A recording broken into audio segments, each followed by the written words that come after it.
ఆదిలాబాద్ జిల్లాలో తీవ్ర విషాదం అలుముకుంది. పుణ్యక్షేత్ర దర్శనానికి వెళ్ళొస్తాడనుకున్న కుటుంబ పెద్ద అనంత లోకాలకు వెళ్ళాడు. మహారాష్ట్రలోని ప్రసిద్ధ పండరీపూర్ వారి యాత్రకు వెళ్లిన భక్తుడు రద్దీలో తప్పిపోయి చివరికి అనుమానాస్పద స్థితిలో శవమై తేలాడు. కనీసం కడచూపుకైనా నోచుకోకుండానే మహారాష్ట్ర పోలీసులు అంత్యక్రియలు పూర్తి చేయడంతో ఆ కుటుంబం శోక సముద్రంలో మునిగిపోయింది. అసలు అక్కడేం జరిగింది? Let's watch.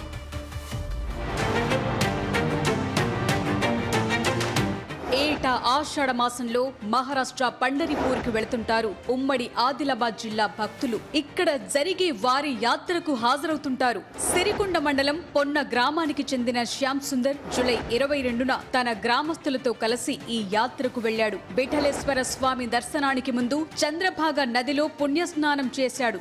మామూలుగానే ప్రతి ఏటా ఈ ప్రాంతంలో విపరీతమైన రద్దీ ఉంటుంది. ఈసారి మరింత ఎక్కువయింది. దీంతో తప్పిపోయాడు శ్యామ్ సుందర్. తప్పిపోయిన వాడు ఎక్కడో ఒక చోట ఉండి ఉంటాడన్న నమ్మకంతో బంధుమిత్రులు పాంప్లెట్స్ పంచారు. అంతేకాదు వాల్ పోస్టర్లు అంటించారు. అంతేనా, లోకల్ పోలీస్ స్టేషన్లో కంప్లైంట్ చేశారు. ఎప్పటికైనా శ్యామ్ ఎక్కడున్నాడో తెలుస్తుందన్న ఆశాభావంతో ఉన్న వారికి మహా పోలీసులు షాక్ ఇచ్చారు. శ్యామ్ సుందర్ జూలై 23వ తేదీనే చనిపోయాడని బాంబ్ పేల్చారు. ఆయన దగ్గర ఎలాంటి ఐడెంటిటీ కార్డు లేవు. ఒక్కరోజు వెయిట్ చేసి అంత్యక్రియలు మేమే చేశామని ఆ షాకింగ్ న్యూస్ కి మరింత వివరణ జోడించారు పోలీసులు. ఇంతకీ శ్యామ్ సుందర్ ఎలా చనిపోయాడు? ఆయన ఒంటికైన గాయాలు ఏం చెప్తున్నాయి అన్నది ఎవరికీ అర్థం కావటం లేదు.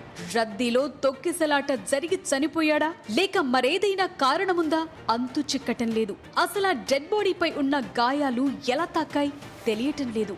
ఫోటోలు చూపిస్తే ఇక మాకు మన అప్లికేషన్ ఇచ్చినాము.